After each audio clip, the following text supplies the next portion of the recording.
শ্বশুরবাড়ি থেকে স্ত্রীধন নিয়ে বাপের বাড়ি ফিরলেন এক গৃহবধূ। ঘটনাটি শীতলকুচি ব্লকের কারজির দিঘি এলাকার।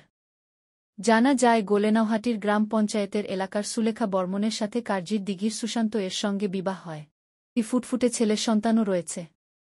অভিযোগ সুলেখা বর্মনের তার স্বামী বিয়ের ৩ মাস পরেই থেকে প্রতিনিয়ত তাকে মারধর করেন পরিবারের লোকজনের কথা শুনে এবং বাপের বাড়ি থেকে টাকা আনার জন্য বিভিন্ন দিক থেকে তাকে চাপ দেওয়া হয় বলে জানান, এমনকি মেরে ফেলা রোগ হুমকি দেন।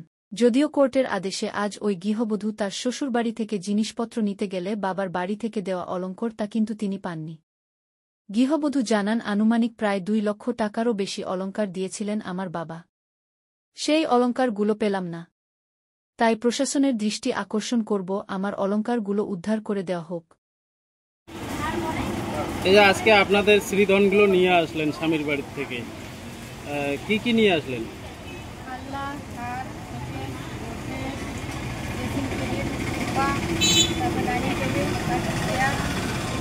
যা যা দিয়েছিল তোমার বাবার বাড়ি থেকে সবকিছু পেয়েছে ফেরত? যা যা বাবার বাড়িতে দিয়েছিল, সোনার জিনিসগুলো দিয়েছিল, সেগুলো আমি পাইনি। সোনার জিনিস, অলঙ্কার ছিল, সেগুলো লকারে ছিল, দিয়ে দেখি লকার ভাঙা। লকারটা ভাঙা ছিল? আপনার সাথে পুলিশ প্রশাসন গেছিল? ওরাও দেখেছিল, সবাই দেখেছিল। তাহলে এই অলঙ্কার, সোনার অলঙ্কারগুলো যে ওখানে লকার ভাঙা ছিল, আবার মানে চাবি ছিল আলাদা। মানে আমি যে চাবি ছিল সেই চাবি নিয়ে গেছিলাম, গিয়ে দেখি মানে ভিতরে ঢুকে চাবি ছিল, সেখানে লকার ভাঙা। তাহলে পুলিশ প্রশাসন কি বলল? পুলিশ প্রশাসন দেখলো জিনিসগুলো নাই, আর ওদের বাড়িতে কেউ ছিল না,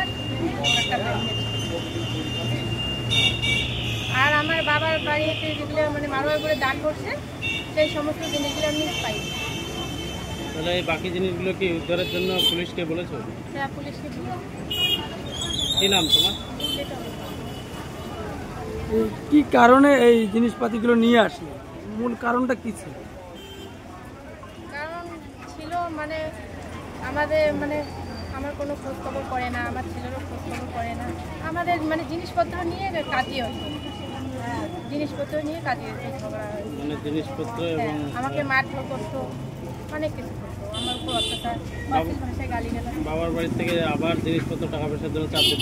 জিনিসগুলো হ্যাঁ চাপ দিচ্ছিল, আমরা জিনিসগুলো আনতাম না, খোঁজ খবর করে না। আমার সন্তানের তো খোঁজ খবর করে না, আবার আমারও করে না, কোনো দায়িত্ব পালন করে না। এমনকি কোর্টে কেস চলছে। কতদিন আগে বিয়ে হয়েছে? 2021-এ বিয়ে হয়েছিল, আষাঢ় মাসে, মানে জুলাই মাসে। আপনার বাচ্চা কয়টা? বাচ্চা একটা। আপনার স্বামীর নাম কি? সুশান্ত বর্মন। বাড়ি কোথায়? আমার স্বামীর বাড়ি রাজাঘাট। কি নাম?